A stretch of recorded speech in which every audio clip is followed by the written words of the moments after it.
네, 성도님들도 잘 아시다시피 저는 올해부터 마산지부 SFC 신입 간사로서 사역을 하고 있습니다. 저는 SFC 사역을 하면서 현재 2개의 학교 그리고 한 개의 지방을 담당하고 있습니다. 저는 마산에 있는 창신대학교와 거제에 있는 거제대학교 그리고 고성, 통영, 거제 지역을 아우르는 경남 남부 지방을 담당하고 있습니다. 올해 SFC 사역을 시작하면서 저는 이래저래 걱정이 많았습니다. 물론 저의 출신 지역이기는 했지만 마산을 떠나온 지도 시간이 좀 되었고, 그리고 또 제가 담당하게 된 이 학교와 지역이 저에게 있어서는 조금 낯선 지역이었기 때문에 많은 걱정을 하고 있었습니다. 이런 걱정들이 있었지만 아직까지는 큰 사고 없이 무사히 사역을 감당하고 있습니다. 제가 그렇게 사역을 감당할 수 있었던 것은 함께하는 간사님들이 저를 잘 도와주셨던 것도 있지만 저에 앞서서 제가 맡은 이 학교와 이 지역을 담당하셨던 선배 간사님들께서 사역들을 너무나 잘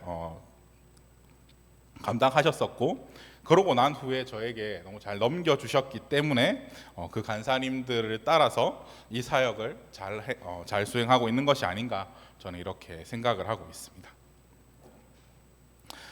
제가 이렇게 사역을 잘 넘겨받아 사역을 잘 수행할 수 있는 것처럼 이 땅의 교회가 그리고 우리가 감당하고 있는 사역들은 대부분 예수님께서 이 땅 가운데서 감당하셨던 사역들입니다.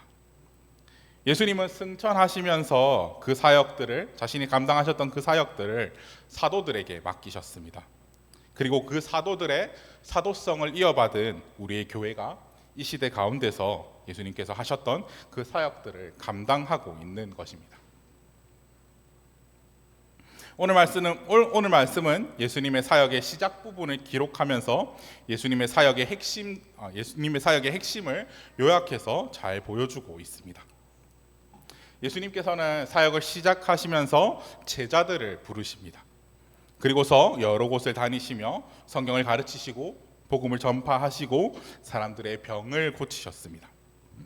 이러한 예수님의 사역은 이 시대를 살아가는 우리가 감당해야 될 사역이 되었습니다.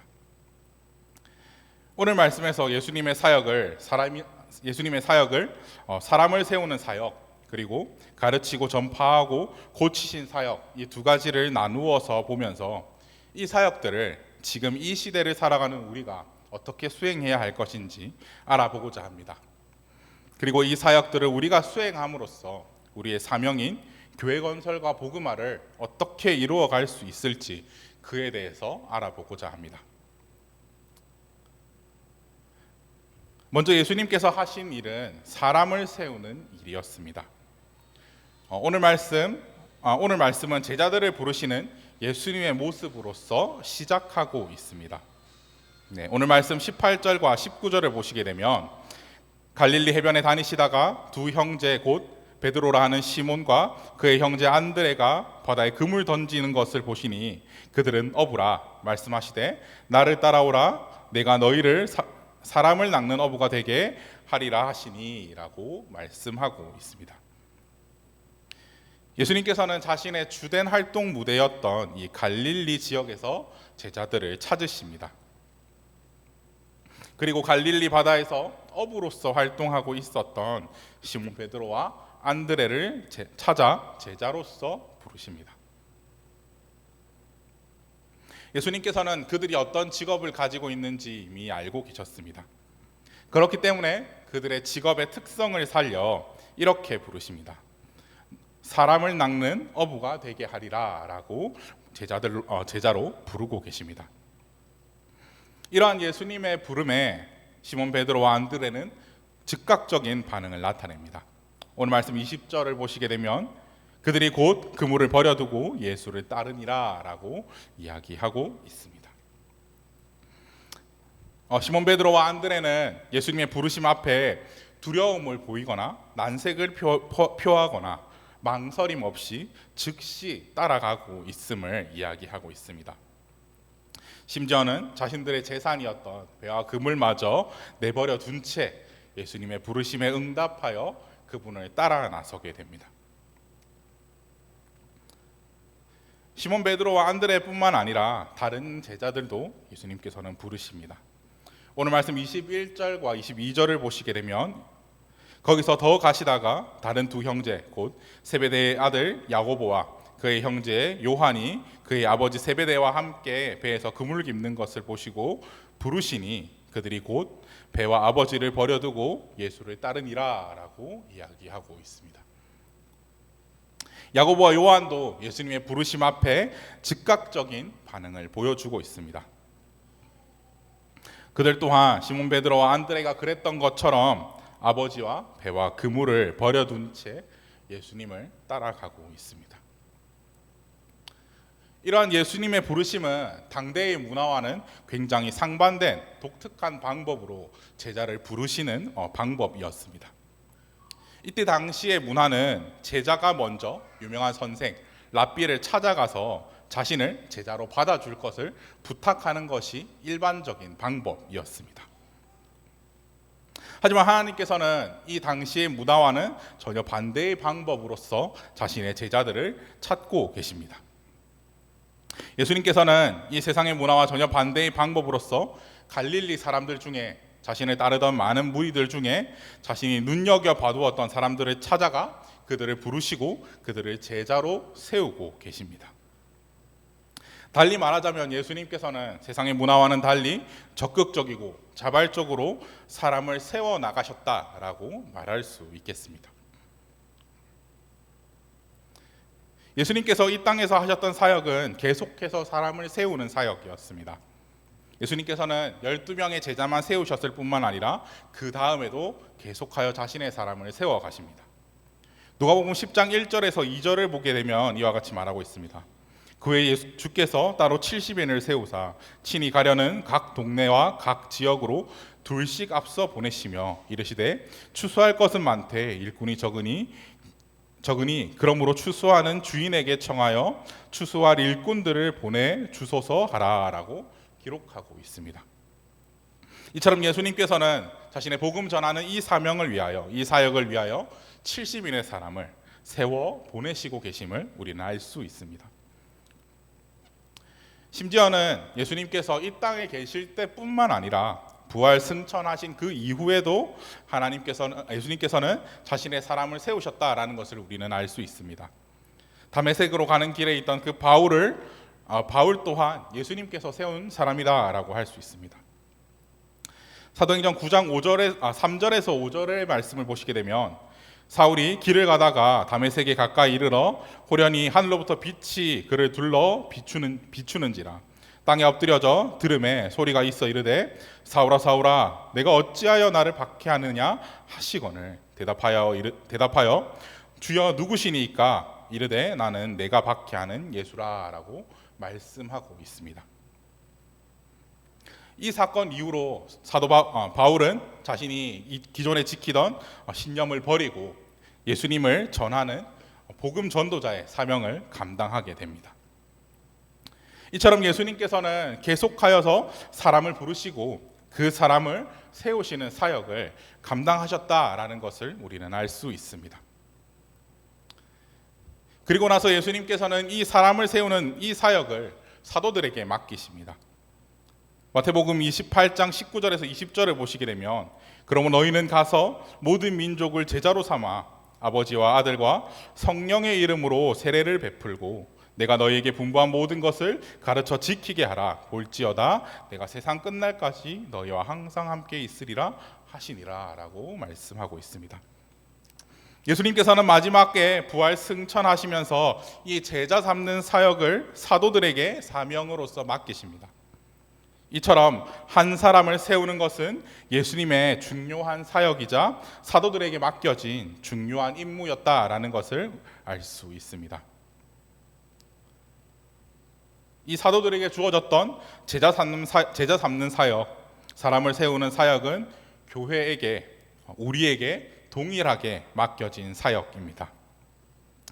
때문에 우리도 많은 사람들을 제자로 삼아 세례를 베풀고 하나님의 말씀을 가르쳐 지키게 해야 합니다. 이를 달리 말하자면 단순히 한 사람을 그저 교회에 오도록 인도하는 것에서 끝나는 것이 아니라 한 사람을 거룩한 성도로서 그리스도의 장성한 분량에 이르기까지 양육해야 한다라는 의미입니다. 우리의 주변에 있는 아직 하나님을 알지 못하는 이웃들을 그리스도의 장성한 분량에 이르도록 우리는 세워가야 합니다. 우리 주변의 이웃들뿐만 아니라 우리의 다음 세대들 또한 이에 해당할 것입니다. 우리 교회의 다음 세대들도 그리스도의 장성한 분량에 이르도록, 한 명의 거룩한 성도에 이르도록 우리는 잘 양육하고 잘 교육해야 할 것입니다. 이렇게 새로운 성도를 세워가는 사역, 이 사역을 잘 감당함으로써 우리는 교회를 세워가게 됩니다. 다들 잘 아시다시피 교회는 단순히 교회당 건물을 가리키는 표현이 아닙니다. 교회는 하나님께서 정하셔서 불러 모으신 그 무리를 이르는 말입니다. 즉 함께 모인 사람들이 교회인 것입니다. 그렇기 때문에 사람을 세워가는 사역은 교회를 세워가는 사역이 됩니다. 한 사람 한 사람이 비록 작아 보일지라도 그들이 모여 하나님의 교회가 되기 때문입니다. 우리는 이처럼 사람을 세움으로써 교회 건설이라고 하는 우리의 사명을 이루어 갈 수 있습니다. 우리 사천 온누리 교회가 이 사명을 잘 감당할 수 있었으면 합니다. 아직 하나님을 진정으로 알지 못하는 우리의 이웃들을 하나님의 제자 삼고 우리의 다음 세대들을 그리스도의 장성한 분량에 이르도록 잘 양육하는 우리의 교회가 되었으면 합니다. 그렇게 올바른 성도를 세워감으로써 교회 건설의 사명을 이루어가는 우리 사천 온누리 교회가 되기를 주님의 이름으로 바랍니다. 또 예수님께서 하셨던 일은 가르치시고 고치는 일을 담당하셨습니다. 먼저 예수님께서는 자신의 공생애 동안 여러 회당과 많은 사람들을 찾아다니시며 하나님의 말씀을 가르치셨습니다. 오늘 말씀에서도 이에 대해서 이야기하고 있습니다. 오늘 말씀 23절 전반부를 보시게 되면 예수께서 온 갈릴리에 두루 다니사 그들의 회당에서 가르치시며 천국 복음을 전파하시며 라고 이야기하고 있습니다. 예수님께서 이 성경을 가르치셨던 곳은 유대인들의 회당이었습니다. 이 회당에서 말씀을 가르치신다고 한다면 뭔가 특별한 자격이 있어야 할 것처럼 보이지만 그렇지 않았습니다. 회당장의 허락이 있다면 누구든지 그곳에서 하나님의 말씀을 가르칠 수 있었다고 합니다. 때문에 예수님 또한 회당장의 허락을 받아 그곳에서 하나님의 말씀을 가르치셨습니다. 오늘 말씀에서는 예수님께서 성경을 가르쳤을 뿐만 아니라 복음을 전파하시며 라고 이야기하고 있습니다. 예수님께서 회당에서 가르치셨던 하나님의 말씀은 구약 성경을 의미합니다. 예수님께서는 이 구약 성경을 풀어 설명하시면서 그것을 천국 복음과 연결하여서 설명하셨습니다. 그렇게 가르치시는 사역과 천국 복음을 전파하시는 사역을 그 자리에서 동시에 감당하셨습니다. 이렇게 가르치시는 사역에서 끝나지 않고 사람을 고치는 일 또한 예수님께서는 감당하십니다. 오늘 말씀 23절 하반절과 24절의 말씀을 보시게 되면 백성 중에 모든 병과 모든 약한 것을 고치시니 그 소문이 온 수리아에 퍼진지라 사람들이 앓는 자 곧 각종 병에 걸려서 고통당하는 자, 귀신 들린 자, 간질하는 자, 중풍병자들을 데려오니 그들을 고치시더라 라고 말씀하고 있습니다. 이 예수님의 병고침의 사역은 특별한 의미가 있습니다. 이 예수님께 병고침을 위해 나아온 사람들은 대부분 자신의 병을 고칠 정도로 금전적 여유가 없는 사람들이거나 그때 당시의 의학적 기술로는 고칠 수 없는 병, 쉽게 말해 불치병을 가진 사람들이었습니다. 그런 사람들을 예수님께서 고치셨다라는 것은 가난한 자들을 돌보시며 불가능한 일을 행하시는 전능하신 예수님이심을 나타내 보이신 사역입니다. 이렇게 예수님께서 자신의 능력을 나타내 보이시자 예수님에 대한 소문이 여러 곳으로 퍼져나가게 됩니다. 오늘 말씀 25절에 보시면 갈릴리와 데가볼리와 예루살렘과 유대와 요단강 건너편에서 수많은 무리가 따르니라 라고 말씀하고 있습니다. 많은 무리들이 예수님의 능력을 보고 예수님을 따르게 되었다라고 이야기하고 있습니다. 예수님을 따랐던 것에는 예수님의 능력뿐만 아니라 예수님께서 전하셨던 그 말씀 또한 있을 것입니다. 이렇게 많은 사람들은 예수님께서 병을 고치시는 그 능력뿐만 아니라 예수님께서 전하셨던 그 말씀을 듣고 예수님을 따르게 됩니다. 우리가 아는 그 예수님의 생애를 돌아보게 되면 항상 사람들에게 하나님의 말씀에 담긴 그 참된 의미를 가르치셨습니다. 오늘 말씀에 뒤이어 나오는 마태복음 5장에서 7장의 말씀에서도 예수님은 이스라엘 백성들을 향하여서 하나님의 말씀을 가르치십니다. 그 말씀뿐만 아니라 예수님께서 사람들에게 말씀을 가르치셨다 하는 그 기록은 여러 군데 나타나 있습니다. 마가복음 1장 21절에서 22절을 보시게 되면 그들이 가버나움에 들어가 예수께서 곧 안식일에 회당에 들어가 가르치심에 뭇 사람들이 그 교훈에 놀라니 이는 그가 가르치는 것이 권위 있는 자와 같고 서기관들과 같지 아니함일러라 라고 말씀하고 있습니다.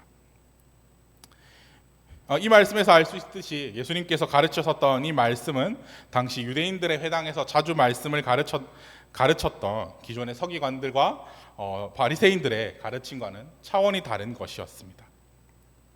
이렇게 예수님께서는 하나님의 말씀을 가르치시는 사역을 감당해내십니다. 이렇게 예수님은 말씀을 가르쳤을 뿐만 아니라 병든 사람을 고치시는 사역 또한 하셨습니다. 누가복음 5장 전반부에서 예수님은 누가복음 5장 전반부를 보시게 되면 예수님께서 중풍병자를 고치신 사건이 기록되어 있습니다. 마가복음 5장은 병든 자를 고치신 사건들로 가득 차 있습니다. 군대 귀신 들린 사람을 고치신 사건, 그리고 혈루병 앓는 여인을 고치신 사건, 그리고 회당장 야이로의 죽은 딸을 살리신 사건, 이 모든 사건이 마가복음 5장에 기록되어 있습니다. 이처럼 예수님의 사역은 말씀을 가르치시고 그를 통하여 천국 복음을 전파하셨습니다. 그리고 말씀으로 그들의 영혼을 고치셨을 뿐만 아니라 그들의 아픈 몸까지 고쳐주셨다라는 것을 우리는 알 수 있습니다. 예수님이 하셨던 이 사역은 우리가 해야 할 사역을 보여주는 거울이 됩니다. 이 시대를 살아가는 교회 또한 하나님의 말씀을 들고서 나아가야 합니다. 그리고 그 하나님의 말씀에 담긴 참된 의미를 알지 못하는 이들에게 하나님의 말씀에 담긴 그 참된 뜻을 가르쳐야 합니다. 그리고 천국 복음을 전파해야 합니다. 하나님의 나라가 멀리 있는 것이 아니라 이미 이 땅에 임하였으며 예수님께서 다시 이 땅에 오실 때에 그 나라가 완성될 것이다 라는 사실을 전파하며 나아가야 합니다. 다만 난감한 것은 육체의 병을 고치는 사역은 우리가 감당하기 어려울 것처럼 보입니다.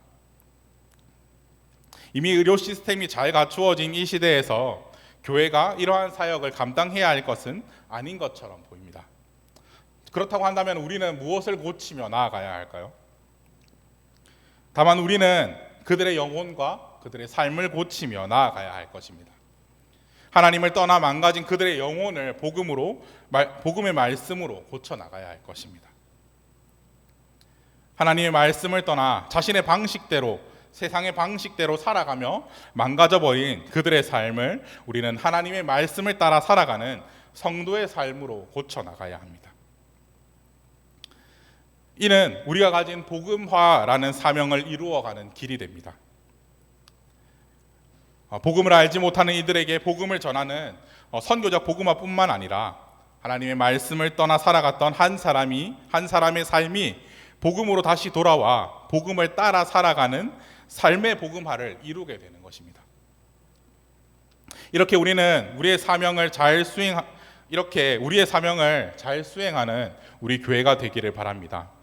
복음의 말씀을 가지고서 그것을 전파함으로 그들의 영혼과 그들의 삶을 고쳐나가는 이 사역을 잘 감당하는 우리 사천 온누리 교회가 되기를 주님의 이름으로 바랍니다.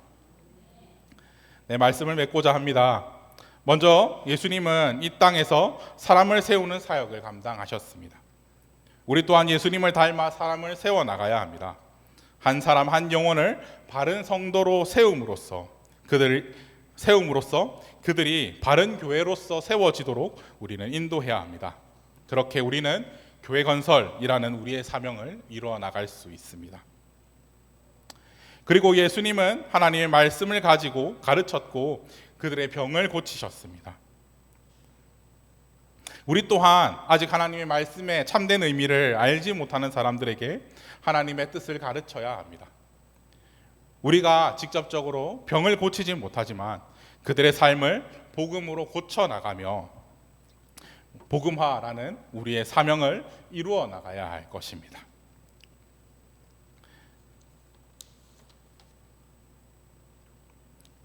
네, 함께 오늘 들은 말씀을 놓고 잠시 기도하셨으면 합니다. 우리에게 맡겨진 이 두 가지 사명을 우리가 잘 감당할 수 있었으면 합니다. 먼저는 한 사람 한 영혼을 바른 성도로서 세움으로 그렇게 우리의 사명인 교회 건설을 이루어갈 수 있게 해달라고 기도하셨으면 합니다. 뿐만 아니라 복음의 말씀을 가르침으로 그들의 삶을 고쳐나가 그들의 삶을 복음으로 변화시키는 이 복음화의 사명 또한 우리가 이룰 수 있게 해달라고 이 시간 기도하셨으면 합니다. 함께 기도하시겠습니다.